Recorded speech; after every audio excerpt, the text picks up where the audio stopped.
사랑하는 성도 여러분 반갑습니다. 오늘은 12월 9일 수요일 아침입니다. 주일날 발표된 정부의 방침에 따라서 어제 새벽부터 비대면으로 예배를 드리고 있습니다. 주일 예배, 또 수요일 예배, 금요일 예배, 모든 예배가 비대면으로 영상으로 대체되게 됐는데요. 여러분 이 시간이 빨리 지나갈 수 있도록 모두 기도해 주시길 바라고, 또 무엇보다도 중요한 것은 우리 성도님들의 안전과 건강인 줄 압니다. 우리 모두 안전하시고 건강하셔서 코로나19에 노출되지 않고 이 엄중한 기간 동안에 하나님의 보호하심으로 여러분들의 몸도 또 가정도 사업체도 다 강건하기를 주님의 이름으로 축복합니다. 제가 기도하겠습니다. 하나님 감사합니다. 이 시간에 저희들이 하나님의 말씀을 봅니다. 저희들이 교회 와서 하나님의 말씀을 들을 수 없는 상황입니다. 하지만 저희들이 영상으로 또 주님의 말씀을 듣습니다. 하나님 아버지 함께 해주셔서 비록 영상으로 듣는 말씀이지만 하나님의 은혜는 동일하게 공급될 줄 믿사오니 이 말씀이 저희들에게 오늘 하루를 살아가는 힘이 되게 도와주옵소서. 예수님의 이름으로 기도드립니다. 아멘. 네, 함께 보실 하나님 말씀은 다니엘서 11장 1절부터 19절까지입니다. 내가 또 메대 사람 다리오 원년에 일어나 그를 도와서 그를 강하게 한 일이 있었느니라. 이제 내가 참된 것을 내게 보이리라. 보라, 바사에서 또 새 왕들이 일어날 것이요 그 후에 넷째는 그들보다 심히 부요할 것이며, 그가 그 부요함으로 강하여진 후에는 모든 사람을 충동하여 헬라 왕국을 칠 것이며, 장차 한 능력 있는 왕이 일어나서 큰 권세로 다스리며 자기 마음대로 행하리라. 그러나 그가 강성할 때에 그의 나라가 갈라져 천하 사방에 나누일 것이나 그의 자손에게로 돌아가지도 아니할 것이요 또 자기가 주장하던 권세대로도 되지 아니하리니 이는 그 나라가 뽑혀서 그 외에 다른 사람들에게로 돌아갈 것임이라. 남방의 왕들은 강할 것이나 그 군주들 중 하나는 그보다 강하여 권세를 떨치리니 그의 권세가 심히 클 것이요 몇 해 후에 그들이 서로 단합하리니 곧 남방왕의 딸이 북방왕에게 가서 화친하리라. 그러나 그 공주의 힘이 쇠하고 그 왕은 서지도 못하며 권세가 없어질 뿐 아니라 그 공주와 그를 데리고 온 자와 그를 낳은 자와 그때에 도와주던 자가 다 버림을 당하리라. 그러나 그 공주의 본 족속에게서 난 자 중에 한 사람이 왕 위를 이어 권세를 받아 북방왕의 군대를 치러 와서 그의 성에 들어가서 그들을 쳐서 이기고 그 신들과 부어 만든 우상들과 은과 금의 아름다운 그릇들은 다 노략하여 애굽으로 가져갈 것이요 몇 해 동안은 그가 북방왕을 치지 아니하리라. 북방왕이 남방왕의 왕궁으로 쳐들어갈 것이나 자기 본국으로 물러가리라. 그러나 그의 아들들이 전쟁을 준비하고 심히 많은 군대를 모아서 물이 넘침같이 나올 것이며, 그가 또 와서 남방왕의 견고한 성까지 칠 것이요 남방왕은 크게 노하여 나와서 북방왕과 싸울 것이라. 북방왕이 큰 무리를 일으킬 것이나 그 무리는 그의 손에 넘겨준 바 되리라. 그가 큰 무리를 사로잡은 후에 그의 마음이 스스로 높아져서 수만 명을 엎드러뜨릴 것이나 그 세력은 더하지 못할 것이요 북방왕은 돌아가서 다시 군대를 전보다 더 많이 준비하였다가 몇 대 곧 몇 해 후에 대군과 많은 물건을 거느리고 오리라. 그때에 여러 사람이 일어나서 남방왕을 칠 것이요 내 백성 중에서도 포악한 자가 스스로 높아져서 환상을 이루려 할 것이나 그들이 도리어 걸려 넘어지리라.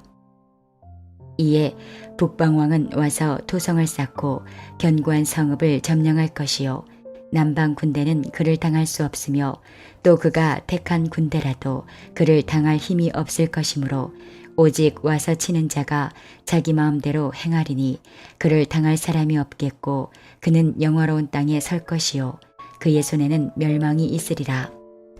그가 결심하고 전국의 힘을 다하여 이르렀다가 그와 화친할 것이요 또 여자의 딸을 그에게 주어 그의 나라를 망하게 하려 할 것이나 이루지 못하리니 그에게 무익하리라.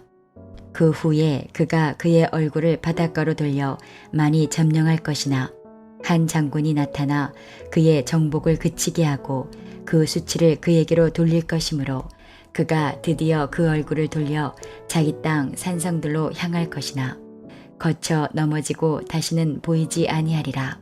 네, 오늘 본문은요, 남방왕과 그리고 북방왕의 싸움에 대해서 길게 기록하고 있습니다. 남방왕과 북방왕이 서로 싸움을 주고받고 하는 그런 내용인데요. 먼저 2절을 보시면요. 2절에 바사에서 새 왕이 일어나고 그리고 네 번째 왕이 일어나는데 그 왕은 부요하고요. 그리고 헬라 왕국을 칠 것이다. 이렇게 기록되어 있습니다. 이 말은 무슨 말인가 하면 바사왕 고레스 이후에 왕이 3명에서 쭈르륵 이렇게 등장하겠죠. 그 3명의 왕이 등장하고 난 이후에 또 네 번째 왕이 등장하는데 이 네 번째 왕에 대해서 성경은 포커스를 맞추고 있죠. 이 네 번째 왕이 누군가 하면 크세르크세스 1세를 말하는데요. 우리 성경에 보면 아하수에로 왕입니다. 에스더서와 관계가 있는 그런 왕이죠. 아하수에로 왕이 바로 이 네 번째 왕인데요. 아하수에로 왕이 이 바사 제국을 다스릴 때는 그 나라의 중흥기였고 부흥기였습니다. 상당히 나라가 강하고 또 부흥하던 그런 시기였죠. 그 네 번째 왕이 헬라를 침략하고 친다라는 내용은 무엇인가 하면 이 아하수에로 왕의 아버지가 있었습니다. 이 아버지가 헬라 제국을 점령하러 아테네로 침공을 했는데요. 거기서 여러분 잘 아시는 마라톤 전쟁에서 대패를 하고 말죠. 그래서 그 아들인 아하수에로 왕이 이제 다시 한번 헬라 제국을 점령하기 위해서 전쟁하러 가는 이야기를 기록하고 있어요. 그런데 이 아하수에로 왕은요, 그 전쟁에서 지고 말죠. 그리고 3절에 보면 한 능력 있는 왕이 나타난다 이렇게 되어 있습니다. 이 한 능력 있는 왕은 누군가 하면 바로 헬라 제국의 알렉산더 대왕을 의미합니다. 이 왕을 성경은 능력 있는 왕이다 이렇게 기록하고 있는데요. 동시에 뭐라고도 기록하고 있는가 하면 자기 마음대로 행했다 이렇게 기록하고 있죠. 능력이 있는데 자기 마음대로 행했다 하는 겁니다. 성경은 이것을 무엇이라고 표현한가 하면 교만이다 이렇게 표현합니다. 능력이 있으면 겸손하기를 하나님은 요구하십니다. 그런데 이는 능력이 있는데 그 능력만 붙잡고 자기 마음대로 행했던 사람, 그것이 바로 알렉산더 대왕입니다. 하나님께서 제일 싫어하는 것이죠. 세상 사람들의 눈에는 이 알렉산더가 위대한 왕이고 정복의 대왕이고 이렇게 볼 수 있겠습니다만 하나님의 입장에서 보면 이 알렉산더는요, 교만한 왕일 뿐입니다. 그래서 자기 마음대로 행했는데요. 이 교만 때문일까요? 이 알렉산더 왕은요, 인도 원정을 갔다가 돌아오는 길에 그만 말라리아에 걸려서 갑자기 죽고 말죠. 그리고 성경은 이 알렉산더 대왕의 갑자기 죽음을 기록하고 있습니다. 그리고 그가 죽은 이후에 헬라 제국은 4개의 나라로 분열됩니다. 그리고 이 알렉산더 왕의 자녀들 중에 그 누구도 이 4개의 왕조의 권세를 가지는 사람은 아무도 없습니다. 그의 아들은 모두 다 살해되고 마는 것이죠. 알렉산더 대왕이 죽고 난 이후에 4개 왕국으로 헬라 제국은 분열됩니다. 그 중에서 특히 강했던 2 왕조가 있었는데 그것이 뭐냐 하면 북쪽에 있는, 성경에 보면 북방왕국이라고 되어 있죠. 북쪽에 있는 셀루크스 왕조, 그리고 남쪽입니다. 남쪽에 있는 남방왕국, 즉 톨레미 왕조, 이 2 왕조의 이야기를 오늘 성경 본문은 북방왕국, 남방왕국 이렇게 해서 그들이 싸우는 이야기를 기록하고 있습니다. 이 북방왕국이죠. 셀루크스 왕조와 남방왕국인 톨레미 왕조는 때로는 화친도 했다가 때로는 서로 전쟁도 하고 공격도 하고 방어도 하고 계속해서 이렇게 오고 가고 하는 전투를 끊임없이 벌였습니다. 그러다가 셀루크스 왕조에 안티오쿠스 3세라는 왕이 등장합니다. 이 안티오쿠스 3세는 힘을 모아서 톨레미 왕조를 공격하고요. 결국 기원전 198년에 이 톨레미 왕조를 애굽 지역만 제외하고 모든 팔레스타인 지방을 다 점령함으로 말미암아 톨레미 왕조를 사실상은 꺾고 셀류크스 왕조가 그 동네 일대를 지배하게 되죠. 팔레스타인 일대를 지배하게 된 이 셀류크스 왕조, 즉 안티오쿠스 3세는 애굽에 남아있던 톨레미 왕조와 화친하기 위해서, 그러나 화친한다는 목적으로 실질적으로는 그 나라를 통치하기 위해서 어떤 계략을 꾸미는가 하면 자기 딸을 그 톨레미 왕조의 통치자인 톨레미 5세와 결혼을 시키게 됩니다. 이 결혼을 통해서 이 안티오쿠스 3세는 자기 딸을 조정하고, 딸은 자기보다 나이가 많이 어린 그 톨레미 5세를 조정해서 이 톨레미 왕조를 셀류크스 왕조로 가져오려고 노력을 했는데요. 이것은 실패로 돌아갑니다. 왜 실패로 돌아가는가 하면 이 안티오쿠스 3세의 이 딸이 자기 남편인 톨레미 5세와 힘을 합쳐서 애굽에 있는 톨레미 왕조를 다시금 부흥시키기 위해서 최선의 노력을 다해버렸기 때문이죠. 그것이 오늘 본문 17절에 나옵니다. 17절은 이렇게 기록되어 있죠. 그가 결심하고 전국의 힘을 다하여 이르렀다가 그가 화친할 것이요 또 여자의 딸을 그에게 주어 그의 나라를 망하게 하려 할 것이나 이루지 못하리니 그에게 무익하리라. 이렇게 되어 있습니다. 즉 톨레미 왕조를 자기 딸을 보내서 점령하려고 했는데 실패했다는 이야기를 기록하고 있죠. 강력했던 이 안티오쿠스 3세였지만요. 그는 로마의 스키피오 장군과의 전쟁에서 그는 지고 말죠. 이전에는 아주 강력했는데요. 이 스키피오 장군과 전투에서 그는 지고 말고, 그리고 그 전쟁에서 져서 조약을 맺으면서 조공을 바치기로 그렇게 약속을 하고 그는 전투에서 물러났습니다. 조공을 바치기 위해서 그는 그의 나라로 돌아왔고요. 그리고 그의 백성들에게 아주 높은 세금을 물렸습니다. 참다 못한 이 백성들이 이 높은 세금 때문에 폭동을 일으켜요. 폭동을 일으키면서 그 폭동이 이 안티오쿠스 3세를 폭도들이 살해하게 됩니다. 그런 이야기가 본문 18, 19절에 기록되어 있습니다.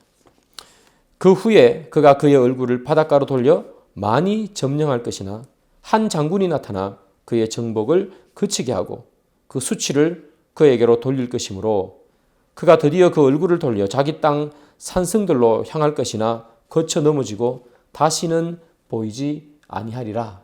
이렇게 되어 있습니다. 여기 나오는 한 장군은 로마의 스키피오 장군이죠. 안티오쿠스 3세는 전쟁에서 져서 자기 나라로 돌아와서 백성들에 의해서 세금 때문에 살해당하고 마는 것을 기록하고 있습니다. 사랑하는 여러분, 오늘 본문을 여러분 보시면서 느끼시는 것이 없나요? 저는 사실은 조금 무서웠습니다.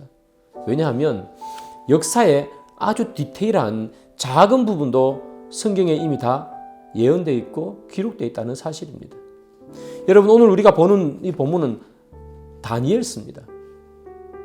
다니엘이 살아있을 때 이미 헬라 제국이 4개로 분열되고, 그리고 분열되고 난 이후에 셀류크스 왕조와 톨레미 왕조와 전투를 하고, 이런 부분까지 아주 세세하게 기록되어 있어요. 오늘 본문을 쭉 읽어보면요, 여러분, 세계사에서 나오는 부분들이 정말 많이 등장하거든요. 그 작은 이야기 하나하나를 다 시간 관계상 제가 여러분들에게 전해드리지 못했지만, 그러나 여러분, 오늘 본문을 자세히 보면 북방왕국인 셀류크스 왕조, 남방왕국인 톨레미 왕조가 서로 싸우고 또 분쟁하고 계략을 꾸미고 하는 이야기들이 오늘 본문에 다 들어가 있어요. 그러면서 제가 놀라고 무서웠던 것은 뭐냐면, 하나님의 계획이 정말 빈틈이 없구나. 대충 그냥 이 나라가 이기고 그 다음에 저 나라가 지고 대충 그렇게 하는 것이 아니라, 한 나라의 왕이 나타나고 그 나라의 왕의 딸이 누구와 결혼하고, 결혼해서 왕이 아버지가 생각했던 것과 달리 움직이고 하는 아주 작은 그런 순간까지 다 기록하고 있다는 사실 속에서 정말 하나님의 능력은 대단하다, 그리고 때로는 조금 무섭다 하는 생각도 들었습니다. 우리의 삶도 마찬가지입니다, 여러분. 우리가 살아가는 모든 것들 다 하나님의 계획 안에 있습니다. 그것을 보는 눈이 우리에게는 필요합니다. 신문을 통해서 우리는 세상이 돌아가는 것을 봅니다. 인터넷을 통해서 우리나라가 또 세계가 돌아가는 것을 봅니다. 그러나 여러분, 인터넷을 통해서 신문을 통해서도 우리가 바라봐야 하지만 그러나 그 안에 우리가 껴야 하는 안경은 무엇인가 하면 예수 그리스도의 복음의 안경이라는 것을 끼고 세상을 볼 수 있어야 합니다. 그래야 정확하게 세상을 볼 수 있는 것이지요. 사랑하는 여러분, 우리의 작은 삶도 주관하시는 하나님, 그뿐만 아니라 우리의 모든 것을 이 나라와 이 세계를 통치하시는 주님인 것을 꼭 믿으시고 여러분의 삶도 또 이 세상에 돌아가는 모든 사회적인 이슈들도 하나님의 통치 아래 있다는 것을 기억하시고 하나님의 눈으로 여러분들의 삶과 세상을 바라보는 여러분 되기를 주님의 이름으로 축복합니다. 기도하겠습니다. 하나님, 세상은 그저 돌아가는 것이 아니라 주님의 계획대로 돌아가는 줄 믿습니다. 나의 삶도 주님의 계획 안에 있는 줄 믿사오니 주님의 눈으로 나의 삶과 세상을 바라볼 수 있는 은혜를 허락해 주옵소서. 예수님의 이름으로 기도드립니다. 아멘. 계속해서 기도하시고 또 더 깊은 기도의 시간을 가지시기를 소망합니다.